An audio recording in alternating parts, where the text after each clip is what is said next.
우리 인생에서 예측이 안 되는 상황이 너무나도 많습니다. 그렇죠? 그러면서 우리는 계속 예측을 하면서 선택을 합니다.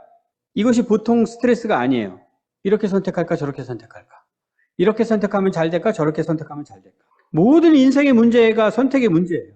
우리 성도님들도 지금 많은 선택을 해야 하는 상황 가운데 있는 줄 압니다.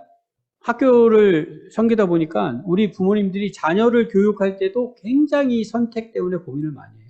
뭐 심지어 언양나무 학교를 선택하는 것조차도 이것이 잘한 것인지 잘못한 것인지. 특히 자녀 교육에 관해서는 뭘 해도 후회하기가 쉬워요. 뭘 선택해서 해서 잘 될 가능성이 굉장히 희박하거든요. 자녀 교육. 안 될 가능성이 너무나도 많아요. 그러니까 다 후회죠. 뭐.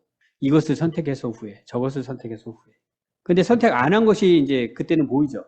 아, 저걸 할 걸, 저걸 선택할 걸. 그걸 선택하면 잘 될 수 있었을 것 같은데, 이런 생각을 하면서. 잘 될 수 있습니까? 그걸 누가 보장해요? 아무도 보장 못 하죠. 그래서 지혜로운 사람들은 그래도 덜 보는데, 지혜롭지 못하신 분들은 굉장히 많이 봅니다. 저걸 선택하지 않아서 내가 지금 이렇게 되었다. 그럴 때 어떻게 해야 하느냐? 제가 알려드리겠습니다. 이것도 비결입니다. 비결. 비책. 어느 것을 선택해야 더 좋은 결과가 일어날 수 있을까? 이걸 가지고 하는 거잖아요, 우리가. 그런데 문제는 그게 아닙니다. 문제는 거기에 있지 않아요. 우리는 진짜 중요한 거를 놓쳐버리고 어느 선택을 해야 더 좋은 결과가 일어날까만 가지고 씨름을 하고 그것으로 인하여 스트레스를 받습니다. 이걸 제가 지금 알려드리는데 이걸 마음에 새기실 분들이 계실지 모르겠어요. 바라기는 꼭 기억하십시오. 선택해야 되는 순간이 너무 많으니까. 무엇을 선택하는지 그게 중요한 게 아니다. 제가 말씀드렸습니다. 그럼 뭐가 중요해요? 베델로 가는 게 중요한 거예요. 베델로 가는 게. 하나님 앞으로 가는 게 중요한 거예요. 하나님, 제가 지금 이것을 선택해야 하는 상황입니다. 하나님께서 기뻐하시는 뜻이 무엇인지 제가 모르겠네요. 어느 것이 하나님을 더 기쁘시게 할 수 있을까요? 이것이 중요한 거예요. 이것이. 그것을 질문하면서 그 답을 구하고 선택하십시오. 그러면 이제 끝난 겁니다. 모든 문제가 해결된 겁니다. 둘 다 똑같은데요? 예, 그러면 아무거나 선택하십시오. 둘 다 하나님을 기쁘시게 할 것 같은데요? 그러면 아무거나 선택해도 괜찮아요. 그런데 자세히 들여다보면요, 똑같지 않아요. 근데 그건 우리 이제 믿음의 수준입니다. 하나님을 많이 알면 알수록 하나님이 무엇을 기뻐하시는지 더 정확하게 알아서 바른 선택을 할 수 있어요. 그런데 뭐 우리가 다 똑같이 그렇게 잘 하나님을 아나요? 잘 모르죠. 아직 어린아이일 때도 있고요. 어설플 때도 있고요. 다양한 상황 가운데 있죠. 그러나 그것은 걱정할 필요가 없어요. 그건 하나님이 다 책임져 주셔요. 갓난 아기를 하나님이 그냥 네가 알아서 커라 하시지 않아요.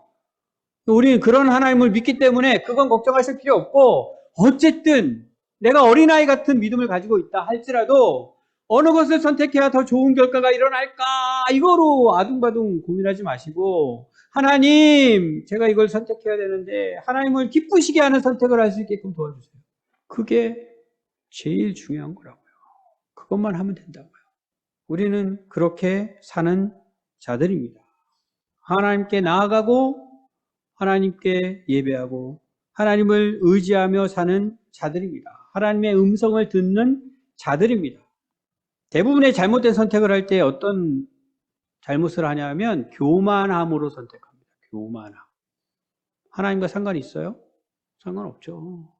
예. 그런데 우리가 많은 선택을 교만함으로 하게 된다니까요. 또 어떤 선택을 하게 됩니까? 욕심으로 하게 됩니다. 욕심이 하나님과 상관이 있어요? 내가 지금 이걸 욕심으로 지금 하고 있다. 그러면 하나님 앞에 서 있지 않는 거예요. 그러니까 다 죄라니까요, 죄. 하나님 앞에서 하나님을 기쁘시게 해드리기 위하여 생각하지 않는다면 우리는 다 죄 가운데 뭔가를 선택하고 있는 거예요. 야곱과 그의 가족들처럼. 그럼에도 불구하고 하나님이 또 우리를 지키시죠.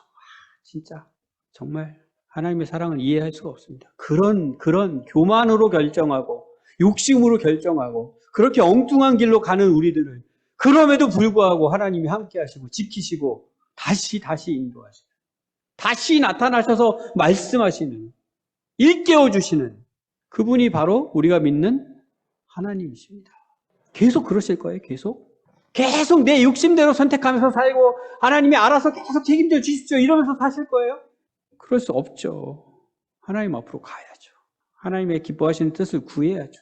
아버지 원대로 하옵소서. 예수님께서 기도하시는 것처럼 그렇게 기도해야죠. 그것이 복된 인생이라니까요.